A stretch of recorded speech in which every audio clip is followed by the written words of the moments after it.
आगे का भाग समझने के लिए मैं आपको थोड़ा सा बता देती हूँ। ये हाफ लाई का मतलब होता है आधा झूठ। और अभी तक इसमें एक मर्चेंट है, एक बिजनेसमैन है जिसने एक स्लेव यानी काफुर को खरीदा है जो साल में एक झूठ बोलता है। तो अब फर्स्ट पार्ट में हमने ये देखा है कि बिजनेसमैन ने उसको, वो एक स्लेव काफुर को अपने घर लेकर आया। चलिए आगे देखते हैं क्या होता है। Many people old and young heard and gathered around him. तो जैसे ही काफुर बहुत जोर से चिल्लाने लगा और उसने कपड़े फाड़ दिए कि अरे मेरा मास्टर, अरे मेरा मास्टर, अब हमारा क्या होगा।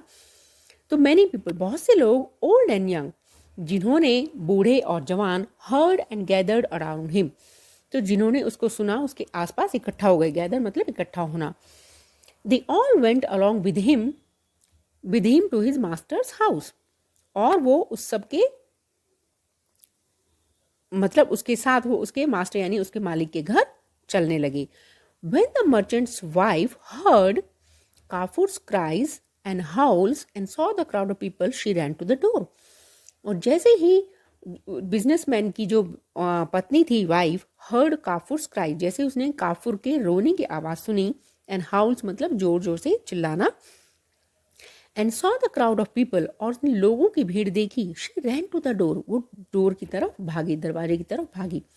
ओ mistress, scream the slave with tears running down his face. और जैसे ही मिस्ट्रेस, उसने, स्लेव ने यानी काफूर ने, अपने विद टीयर्स रनिंग, अपनी उसके जो आंसू उसके फेस पर बह रहे थे, वह उसको देखते ही जोर से स्क्रीम ने, जोर से चिल्लाया, ओ मिस्ट्रेस, ओ मालकिन, माई पुअर मास्टर इज डेड। मेरा जो पुअर मास्टर है वो डेड हो गया है यानी मर गया है। He and his friends were sitting beside an old wall. वह और उसके कुछ दोस्त एक पुरानी दीवार के पास बैठे थे। Which suddenly fell and killed them all, जो अचानक से दीवार गिर गई और वो सब मर गए। The merchant's wife started weeping and so did her daughters. अब ये सुनकर मर्चेंट की वाइफ स्टार्टेड वीपिंग, रोने लगी, और उसकी बेटियां भी रोने लगी। All the women of the house and all the women in the crowd ran in to console them. अब घर में जितनी भी औरतें थी और उस भीड़ में जितनी भी औरतें थी, ran in मतलब अंदर भागी, उनकी तरफ गई, टू कंसोल देम, उनको थोड़ी सांत्वना देने के लिए, उनको थोड़ा कंसोल करने के लिए, क्योंकि वो रोने लगी थी। The merchant's wife ran through her home. अब मर्चेंट की वाइफ रैन थ्रू अपने घर में मतलब गई अंदर। And in despair, she began breaking the windows and started smashing the dishes.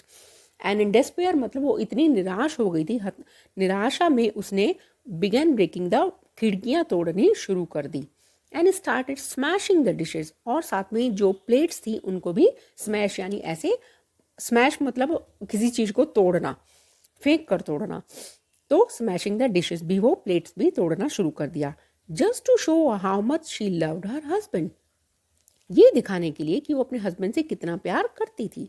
That was the custom of showing sorrow when the master of the house died. तो that was the custom मतलब ये उस time एक रिवाज था, एक of showing sorrow, अपना दुख दिखाने के लिए, ठीक है, कि किसी को कितना दुख होता है, वो ये अपने घर की खिड़कियाँ तोड़ना, प्लेट्स तोड़ना, ये उस टाइम एक रिवाज था। When the master of the house died, कि जब भी घर का जो मास्टर, घर का जो मालिक मर जाता था, तो लोग ऐसे करते थे, ये दिखाते थे कि हम कितने दुखी हैं। Come Kafur and help me mourn, called out the merchant's wife. अब मर्चेंट की वाइफ ने काफूर को बुलाया, कम काफूर आ जाओ और हेल्प मी मॉर्न यानी मेरे दुख में शामिल हो जाओ। And between them they pull down shelves, broke crockery, tore the rich hangings. और इस बीच में उन्होंने सारे जो भी शेल्व्स थे, क्रॉकरी थी, सबको तोड़ दिया। टोर द रिच हैंगिंग्स, जो भी बहुत अच्छी अच्छी हैंगिंग्स टंगे हुए थे, हैंगिंग, एंड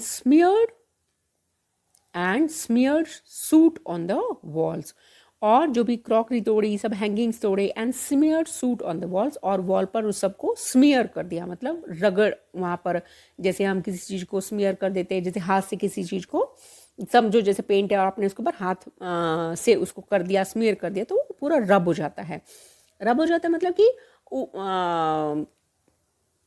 कैसे बताऊँ स्मियर की, जैसे अपने आपने हाथ से किसी चीज़ को रब, जब हम कोई चीज़ रब करते हैं हाथ से तो वो कैसे बेकार हो जाता है, ऐसे। Bang went a blue and gold china coffee pot upon the floor। और बैंग मतलब तभी जोर से उसने आवाज़ आई बैंग की कि एक ब्लू और गोल्ड चाइना का जो कॉफ़ी पॉट था अपॉन द फ्लोर उसने फ्लोर पर फेंक दिया। क्रैश मतलब वो आवाज़ आई है ये क्रैश, टूट गया। And Kafur with a sob heard his master's precious coffee cups through the window। और उसने जो है ना, काफूर with a sob मतलब काफूर भी रो रहा था, सॉबिंग कर रहा था। उसने भी अपने मास्टर, अपने मालिक का बहुत ही प्रेशियस मतलब बहुत कीमती कॉफ़ी कप विंडो से बाहर फेंक दिया। स्मैश मतलब अगेन आवाज़ आई क्रॉकरी टूटने की। He threw a little ebony table inlaid with ivory after the coffee cups। और उसने एक छोटी सी टेबल थी। एबनी होता है एक तरह की लकड़ी, जो लकड़ी होती है हार्ड एंड ब्लैक वुड, मतलब एक तरह की लकड़ी है ये जिसको एबनी बोलते हैं। इनलेड मतलब होती है कि वो बहुत सारी चीज़ें उसमें भरी हुई थी। With Ivory the hard white subs that elephant. अच्छा, आइवरी जो होता है एक्चुअली जो हाथी के जो दांत होते हैं ना, वाइट वाले दांत, ठीक है, तो उनसे जो चीज़ें कुछ बनी हुई थी, तो वो उससे कुछ चीज़ें बनी हुई थी जो टेबल में लगी हुई थी, उस एबनी की टेबल में। तो he threw a little ebony table inlaid with ivory after the coffee cups. तो उसने वो जो टेबल थी जिसमें कुछ आइवरी के कुछ चीज़ें लगी हुई थी उसको भी फेंक दिया आफ्टर द कॉफ़ी कप, जो कॉफ़ी कप को फेंकने के बाद। So that it broke into pieces in the courtyard. So जिससे ये भी जो कोर्टयार्ड यानी जो आंगन था वहाँ पर उसमें पीसेस में टूट जाए, मतलब टुकड़े टुकड़े हो जाए। And all the while Kafur kept calling out. और इस बीच में काफूर ये भी बोलता रहा, oh my poor master, my poor master, मतलब बीच बीच में ये भी बोल रहा था, अरे मेरा मालिक, अरे मेरा मालिक। Kafur and the merchant's wife tore the gold embroidered cushions. तो काफूर और उसकी मालकिन, जो मालकिन थी यानी मर्चेंट्स की वाइफ थी, उसने गोल्ड एम्ब्रॉयडर्ड कुशन, जितने भी कुशन थे उनको भी फाड़ दिया।